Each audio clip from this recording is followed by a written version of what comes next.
शिंदे साहेब, उपमुख्यमंत्री महाराष्ट्र राज्य।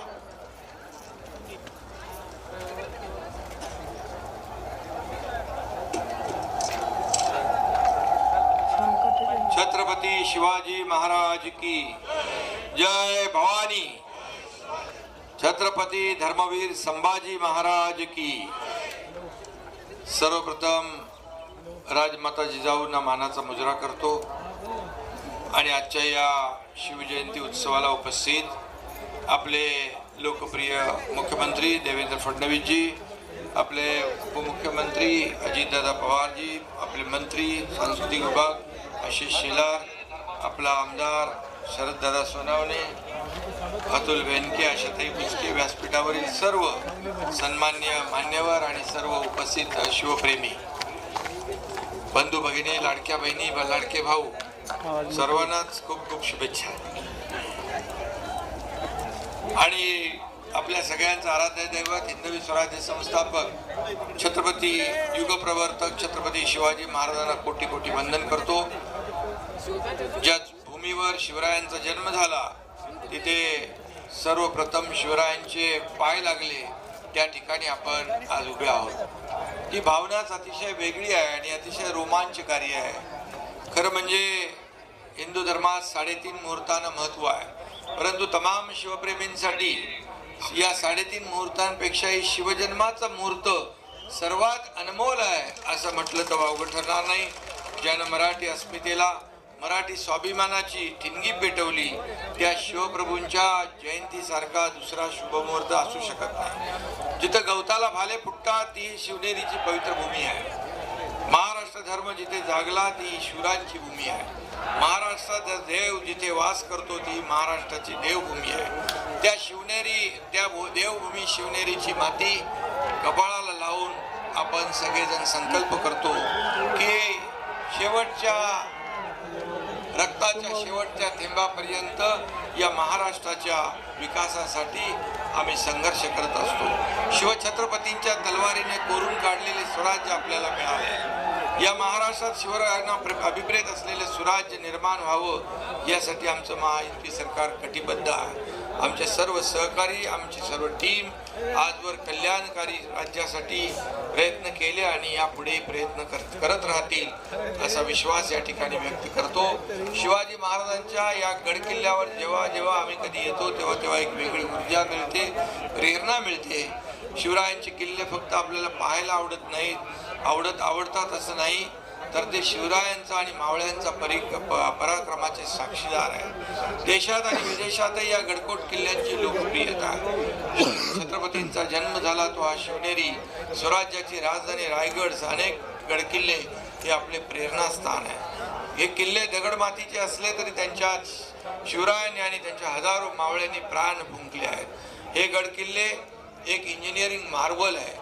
बघा, इथे किल्ल्यावर पाणी इतक्या उंचावर, जसे आपण पाहतो समुद्राच्या पाण्याने वेढलेल्या भागात शिवरायांनी जलदुर्ग बांधले आणि त्या जलदुर्गावर गोड्या पाण्याच्या विहिरी कशा आल्या असतील, ते काय आर्किटेक्चर असेल, काय इंजिनिअरिंग असेल, ते खरं म्हणजे छत्रपती शिवाजी महाराज हे असामान्य व्यक्तिमत्व, महापुरुष होते।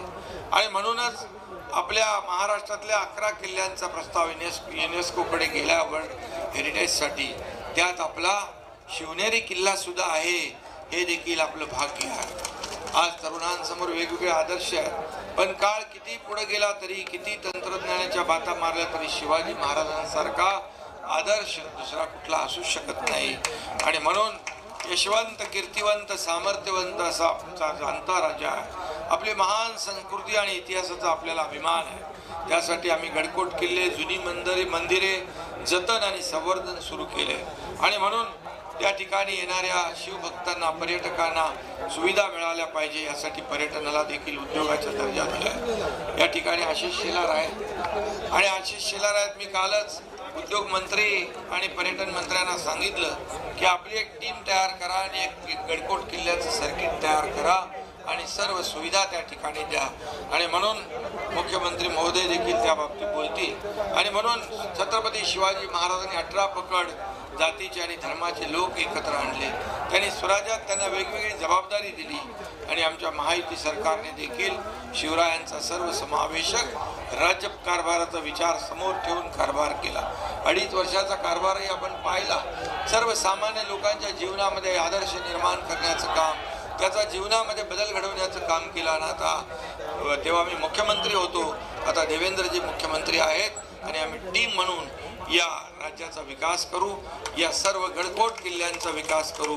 शिवरायांची राजनीती, न्यायनिवाडा, परराष्ट्र धोरण, आरमार उभारणी, युद्धनीती याची माहिती देणारी आज्ञापत्रे आपल्याकडे आहेत. आणि म्हणून स्वराज्याची निर्मिती करताना राजाने पर्यावरणाचं रक्षण देखील केलं. आपल्या नौदलाच्या ध्वजावर सुद्धा शिवरायांची प्रतीकं आहेत. शिवरायांची आरमारी ताकद ही नौदलासाठी प्रेरणादायी आहे. आणि काही दिवसापूर्वी आदरणीय प्रधानमंत्री महोदयांनी मुंबईत 3 युद्धनौकांचं राष्ट्रार्पण केलं. त्यावेळी प्रधानमंत्री महोदयांनी शिवरायांच्या आरमाराचा अभिमानाने उल्लेख केला. ही देखील आपल्यासाठी फार अभिमानाची गोष्ट आहे. आणि म्हणून मी आपल्याला एवढंच सांगतो, ब्रिटनहून देखील आपण वाघनखं आणली, त्याचं प्रदर्शन महाराष्ट्रात होत आहे.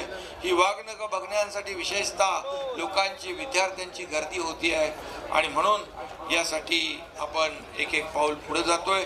काश्मीरमध्ये आज संध्याकाळी देखील आग्र्याला छत्रपती शिवाजी महाराजांची जयंती साजरी होते. मी देखील 2 वर्ष गेलो. आज मुख्यमंत्री देवेंद्रजी देखील तिथं उपस्थित राहणार आहे. आणि म्हणून त्याचबरोबर रशियामध्ये, जपानमध्ये, लंडनमध्ये, विदेशात देखील छत्रपती शिवाजी महाराजांची जयंती आपले लोक साजरी करतात. काश्मीरमध्ये देखील भारत पाक सीमेवर कुपवाडा या ठिकाणी आपल्या लष्कराने अश्वारूढ पुतळा उभा केला होता. त्याच्या उद्घाटनाला मी गेलो होतो.